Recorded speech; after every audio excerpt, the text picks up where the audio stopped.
Now then, let me see.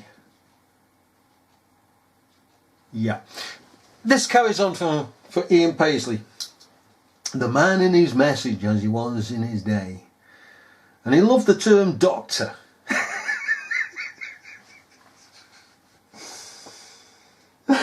Sorry, just reminded me of something.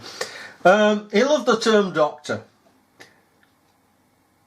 I won't go into the theological aspects, but it was a right old nutcase, an absolute Dundee, a right fruitcake that bestowed upon him the title Doctor. Bob Jones Senior, his name, that bestowed the title, and he was away with the fairies. He was completely away with the fairies. Oh dear, dear, dear, that man. Oh man, he is. I don't know if he's still alive today, but he was away with the pigging fairies. It was Bob Jones.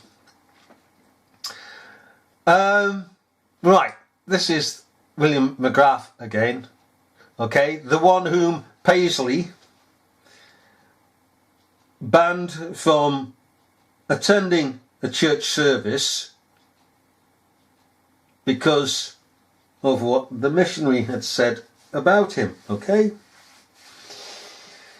Paisley didn't take this man to the police, which he should have done, but just banned him. Okay, right, this again is the missionary carrying on from the missionary, and she's saying that the man she was referring to was William McGrath, the house father of Kincora, and a long-time associate of Ian Paisley before they fell out in the 1970s. Some of the RUC officers who investigate Kincora came to refer to him as the Beast. That is, McGrath, the Beast. What has now emerged is that Paisley also participated in the cover-up of the scandal in the early 1980s. And he actually did. This is well informed. Many of the residents of Kincora were raped by McGrath, Joseph Mains and Raymond Semple.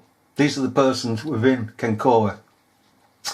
All of whom were convicted in December 1981. Others got away. Yeah. McAlpine for a start. These included Paisley's former bodyguard, John Dunlop McGee. Aye, now he was a nasty bit of work. Dunlop McGee, a sadistic loyalist paramilitary serial killer. Another was Pastor Willie Mullen. Oh my goodness. Willie Mullen is worshipped as a man blessed of God. You should see Willie Mullen. He looks like a frigging lunatic. Honestly, and I've seen people. I've actually seen people almost salivate over Willie Mullen. Absolutely amazing, but Willie Mullen looks like a frigging lunatic. An evangelical friend of Paisley. Paisley conceded that Valerie Shaw had informed him about McGrath's reign of terror, although not that he worked in Kincora. No, she did. Yes, she did say. She made accusations against Mr. McGrath, and she based them on the evidence of Mr. X. When I met Mr. X, well, Ian, how about telling us who Mr. X is?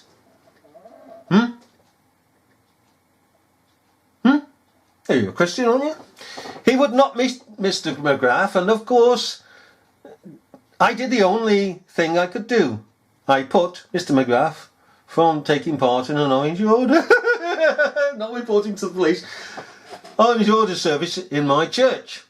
He wasn't a member of my church, but I took that discipline immediately, and I regret Miss Shaw didn't go to the police. Now, we saw that in part 1, didn't we? The ending of part 1. This is just reiterating it. Now, let's see what else we've got.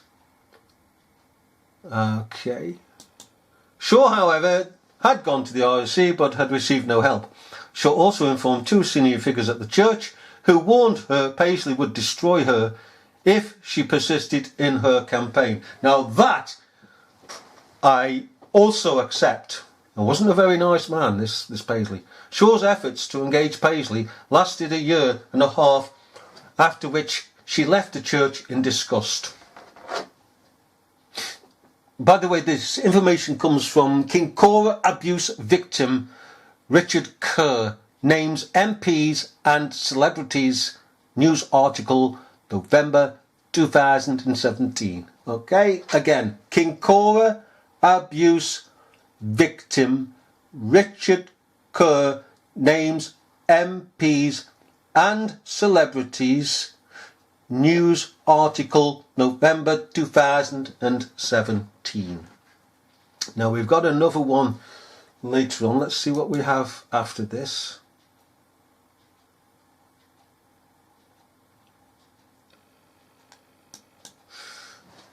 Belying the distance Paisley alleged he placed between himself and McGrath, Paisley went on to associate typical, it really is, officiate at the wedding of Mr. McGrath's daughter Elizabeth on 22nd of January 1976. It should be stressed that Ian Paisley was not a child abuser. Well, yeah, fair enough, there's no evidence of that to be the case. However, he did side with child abusers, which makes him just as guilty by association, aiding and abetting. However, his actions were motivated by other factors, none of which can be benign. The point being, he was political. He was trying to get up the pig in greasy pole to the First Minister of Stormont. And those that don't know, the First Minister of the Stormont Parliament is basically the Prime Minister. And of course, once he got that, he then uncovered what he really was beneath the show. But on his way, he had trouble because people were being honest with him. Let's see. Okay, so the next one on this long list is 629. Okay, 629.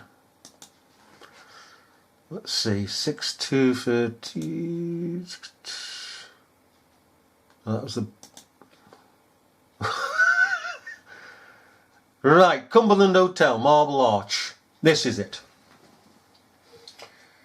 Okay, so let's have a look. Paisley comes up here again.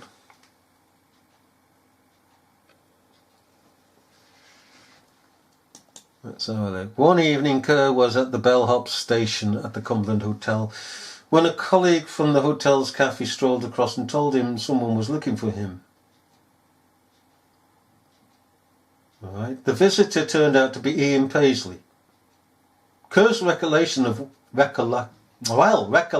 what would unfold is vivid and sharp. Paisley was seated on his own at a table near a glass area and was wearing a suit with a hat that was placed on the table. He also carried a newspaper, which he placed on the table. A pair of men sat adjacent to him in professional dress. Whilst Kerr recognised Paisley, he did not know the others. They would not address him at any stage during the encounter that ensued. They created space between themselves and others. As Kerr recalls it, Paisley spoke with them. They were in earshot of our conversation. I was unable to discern if they spoke in an English accent. I do not know that they were accompanying Paisley because they joined him after our conversation was complete. Okay, what else have we got on there? So we're sitting at a table and there's some guys there. Paisley visited Richard at the Cumberland Hotel in London, accompanied by two well-dressed men, and warned him off from speaking about Englishmen of Kincora. Warned him off. Christian, warned him off. Hey? So his two handlers, basically, Paisley's two handlers, sat there as a threat. Intimidation, just sitting there. In other words, you know what happens if you don't. If you don't, back off. Eh?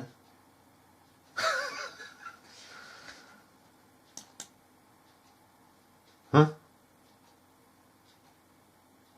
Only loved his hats. Oh, what's this? Paisley asked Kerr to be seated after I was speaking with him standing up. At the start of the conversation, I did not feel intimidated yet. As the meeting continued, I did begin to feel uneasy, Kerr recalls.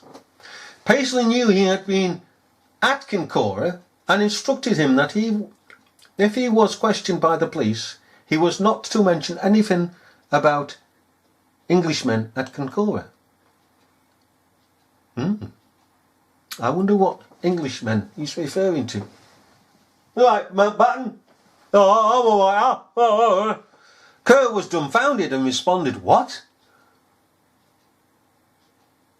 Paisley repeated the instruction and added that he was not to speak of other events that occurred in Belfast.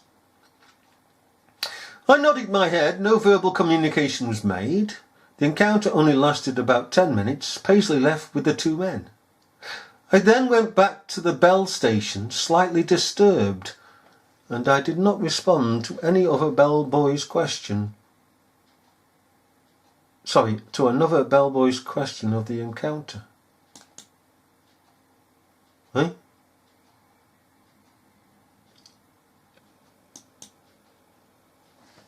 Kerr's impression of the other men was that they had behaved normally, and they didn't appear to be threatening. Initially, he had not been frightened by them, as they did not speak to me. It wasn't until later the evening after the meeting I did begin to feel concerned as to their intentions. He was a bit slow there, wasn't he? They were there just to impress that if you don't keep quiet, you know, the boys will be mad. How did Paisley know that Kerr had been in Kincora? Good question. Who told him Kerr was working at the Cumberland? That's a good question. Who told Paisley Englishmen had abused children at Kincora? Another good question. Why was Paisley prepared to help protect English paedophiles? Excellent. Who were the men who accompanied him? Who were these officials that Ian Paisley and these two intimidating persons who should have been intimidating if this fella Kerr had been awake, as it were? Why? You know, Mountbatten loved Ireland. Hello, Mountbatten, and others. There was Jana. Jana liked Kincora. And others. And of course they got away with it. Though Mountbatten left his head and shoulders on the beach. And that's what you get for having dandruff. The following week, a white envelope arrived at the hotel. It contained black and white photographs of Kerr naked.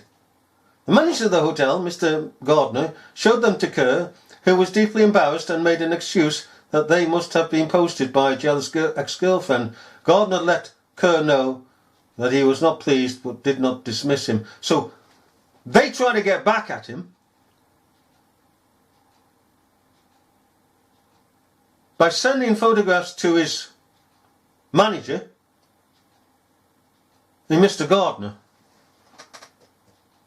Photographs of Kerr naked from somewhere. Okay. Crafty buggers. But all this here. And why Paisley? Why Paisley?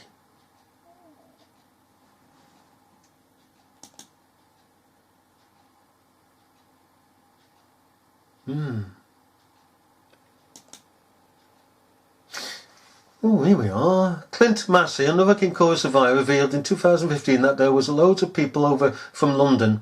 I have always assumed they were senior figures from Whitehall. I certainly heard English accents. The whistleblower Robin Bryans, see Village, October 2017. knew a lot of them, including Anthony Blunt. Ah, well, yeah, Burgess, McLean, Blunt and all those. Of MI5, another was decidedly looking, decidedly gay looking man called Peter England. Brian told his this off in 1990 that while he knew England was very well, he did not like him much. England was a former boyfriend of Sir Samuel Knox Cunningham, QC MP, QC Queen's Counsel MP, and had also a relationship with the Irish publisher Charles Monteith, both members of the Anglo-Irish Vice Ring. Peter England lived in London, had served in the Royal Navy during World War II and later went to work at the Ministry of Defence, MOD. He transferred to the Northern Ireland office in 1970s. This declassified files furnished to the Hart Inquiry demonstrate that some of his work involved oversight of the black propaganda activities of... What's the black prop? Come on. Of Army and Intelligence Service combined of Kincora to England and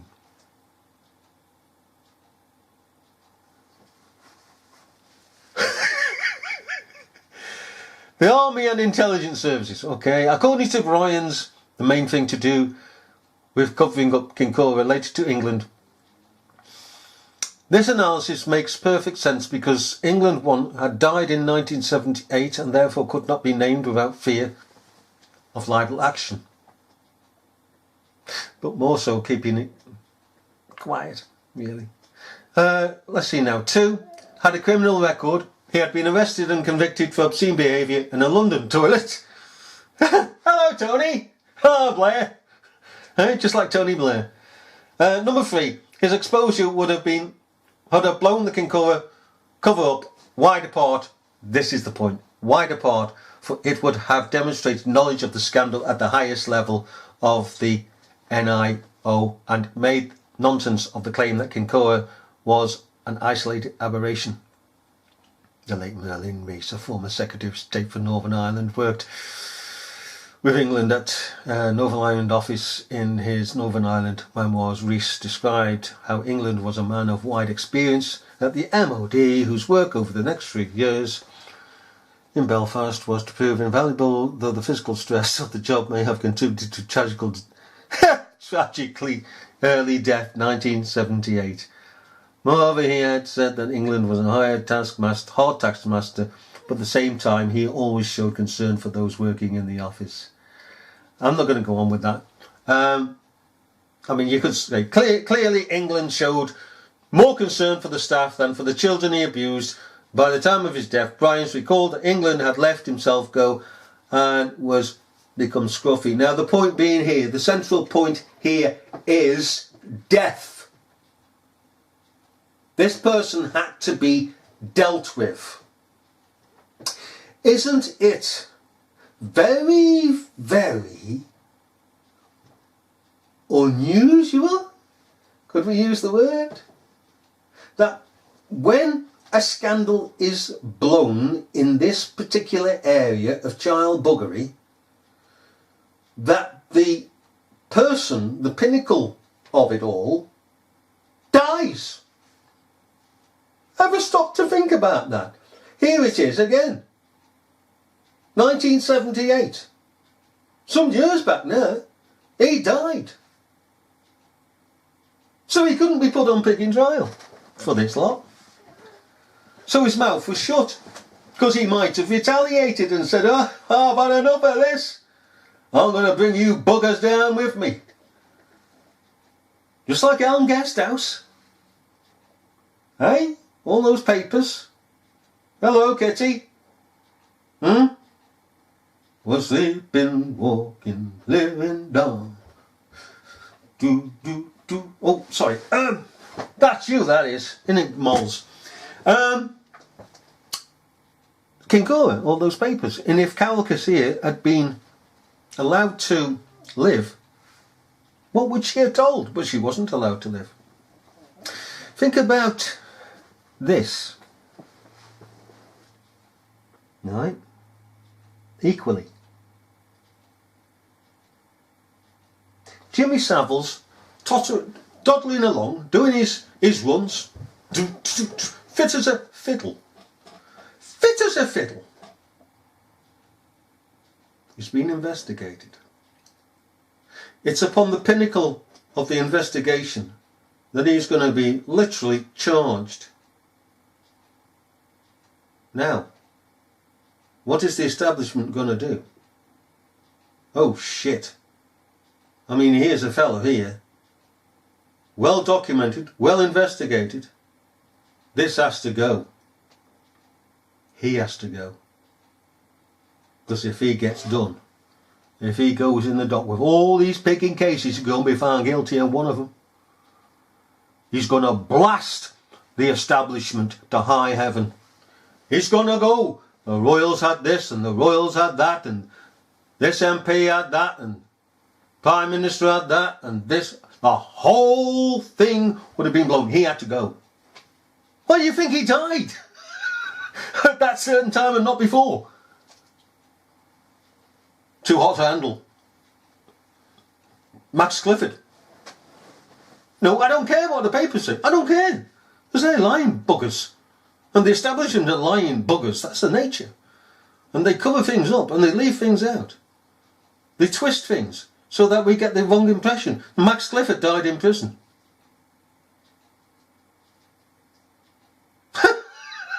Yeah, but how did he die in prison? Was he going to spill the beans? Because he had a lot to big and say. Did he get so angry in prison